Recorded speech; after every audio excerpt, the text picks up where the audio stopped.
acto de hoy obviamente tiene una carga histórica, carga que yo creo que para los familiares de Jorge Eliezer Gaitán, pues es casi, se transforma en una vocación de vida, en una trayectoria que me consta en muchos casos similares, es a veces pesada. Aquí obviamente hay que hablar del pasado, hay que hablar del presente y hay que hablar del futuro, porque tu designación tiene que ver con las tres, tiene que ver con el pasado, como nieta de Jorge Eliezer Gaitán, lo que significa en la historia de Colombia su asesinato. Él es víctima, sus familiares son víctimas, ustedes son víctimas. No era esa la categoría que se usaba en esos tiempos, pero traído al lenguaje de hoy es exactamente ese. El lenguaje de hoy les asigna a ustedes el carácter de víctimas de la violencia. Yo no podría decir que es el primer crimen, porque no lo fue, la violencia estaba antes, venía creciendo incluso en el siglo XX, violencias hemos tenido en el siglo XIX y antes. ¿Qué no decir de la conquista misma, que es un acto de violencia bárbara, un etnocidio y un genocidio al mismo tiempo? Y así se ha construido la historia de Colombia, pasando por la esclavitud.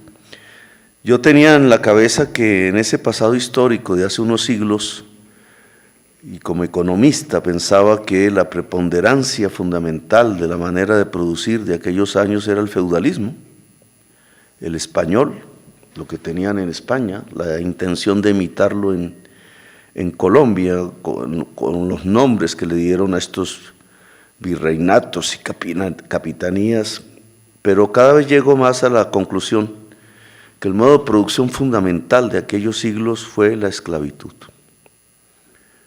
Como en el sur de Estados Unidos, la esclavitud marcó la cultura colombiana, incluso el nacimiento de la cultura colombiana, incluso el nacimiento de la república, quien lo dijera,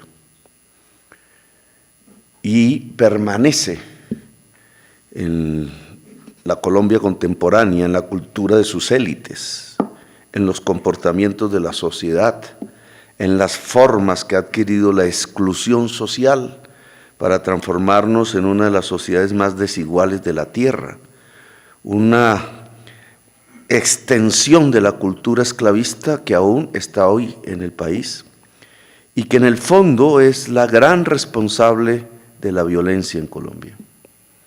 La violencia tiene una raíz en la exclusión, indudable. Lo han intentado ocultar, incluso por aquí en esta institución pasó un señor que intentó borrar la historia.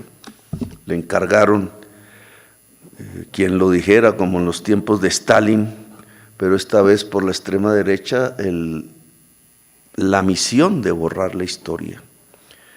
La misión de borrar la carga de la exclusión, la carga de la mentalidad esclavista de las élites que han gobernado a Colombia, en la violencia, su responsabilidad en la violencia, porque para ellos la violencia es un asunto de los pobres, generada en los pobres por anormalidad en la mentalidad de los pobres, que se matan unos con otros, sin que ellos, los que han gobernado a Colombia, tengan ninguna responsabilidad. Y la historia dice lo contrario. La historia y la verdad histórica, hasta donde podemos auscultarla, lo que indica es que el mayor responsable de la violencia en Colombia se consolida en la estructura, en la mentalidad esclavista de las élites colombianas.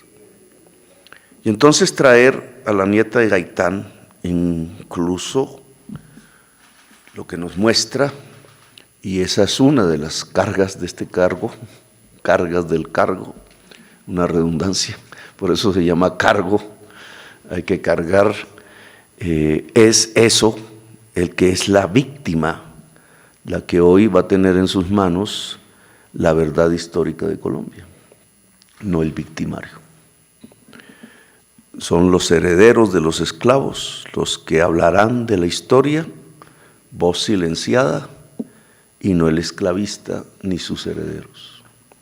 Y esa es una primera gran responsabilidad. Alguien dirá, eso tiene un sesgo ideológico. No, esto tiene una voz de la historia. La voz de la gente que fue oprimida, sojuzgada, esclavizada, excluida, condenada a la violencia, condenada a la destrucción de su existencia y que se cuenta por millones de personas. Dos, esto va para el presente. Es otro cargo, en el mismo cargo. El presente tiene que ser el de la paz, porque no tiene sentido la verdad histórica si no es para construir la reconciliación en el presente. No es para ahondar en las heridas que se ausculta el pasado, es para superar las heridas, cicatrizarlas, recordarlas siempre, pero sacar las lecciones de lo que tiene que ser la construcción de una nación. Y una nación es básicamente un pacto de convivencia. Eso nos han enseñado los europeos, eso nos han enseñado las naciones más poderosas del mundo de hoy. Su historia propia es la historia de un pacto, no sin violencia antes. Los Estados Unidos tuvieron una guerra civil profunda, terrible, precisamente tratando de superar lo que los hubiera condenado al atraso, la esclavitud. Y lo lograron. Y mal que bien, sin que restañen completamente las heridas, sin que se superen completamente los prejuicios de la creencia en la raza pura y superior que allá también existe, han logrado construir una nación sobre la base del pacto. Roosevelt quizás más, bueno, no voy a meterme en laberintos históricos, pero Roosevelt quizás es el presidente del pacto de los Estados Unidos. Y lo mismo ha hecho Europa. En un país que es de tu cariño, porque allá estudiaste, Francia, cuando los nazis la invadieron y parte de la sociedad francesa apoyó a los nazis, a la derrota nazi, hubiera seguido una guerra civil en Francia. Y no lo hicieron. Y no lo hicieron porque decidieron pactar entre ellos. Decidieron que antes de matarse entre ellos era mucho más importante un pacto de justicia social, que fue lo que construyeron. Un capitalismo, porque no pasaron al socialismo, que permitiera de todas maneras dignidad en la vida obrera. Grandes sistemas de protección social. Los ricos de Francia decidieron pagar impuestos, sabedores que eso impedía una revolución obrera, pero también sabedores que eso tenía un costo, y era que la familia obrera pudiera prosperar. Y así se crearon los estados de bienestar europeos. Son naciones fuertes gracias a ese pacto social. Y eso intentamos hoy hacer en Colombia. La paz como un pacto social, más que un pacto entre grupos armados. En este momento, en el Congreso, se desarrollan los debates de una reforma tributaria que le solicita a los más ricos de Colombia pagar impuestos. ¿Para qué? Para gastar en los más pobres de Colombia. Es un tema de justicia social, es un tema económico, de prosperidad económica, es un tema de construcción de la nación.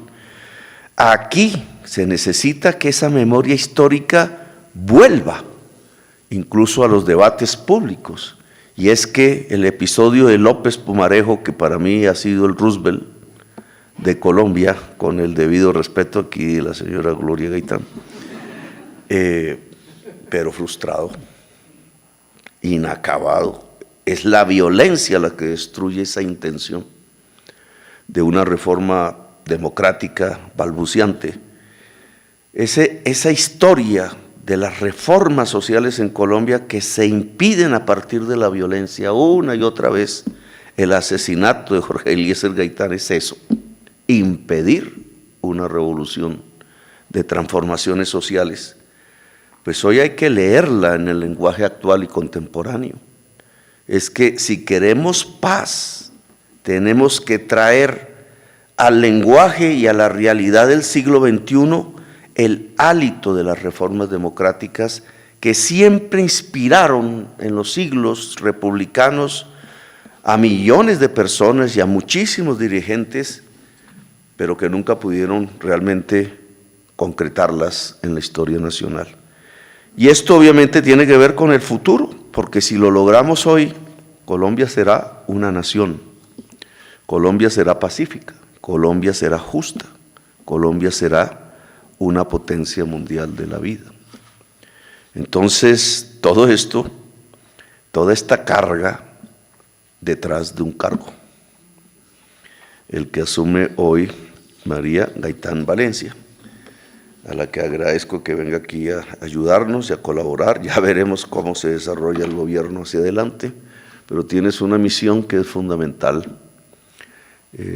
Quizás, digamos, no tiene la estelaridad de la cotidianidad que tienen otro tipo de ministerios, pero tiene lo fundamental de lo que yo llamo lo importante, porque la verdad es lo único que nos puede acercar a la paz. Entonces, felicitaciones a María y a toda su familia, muy amables.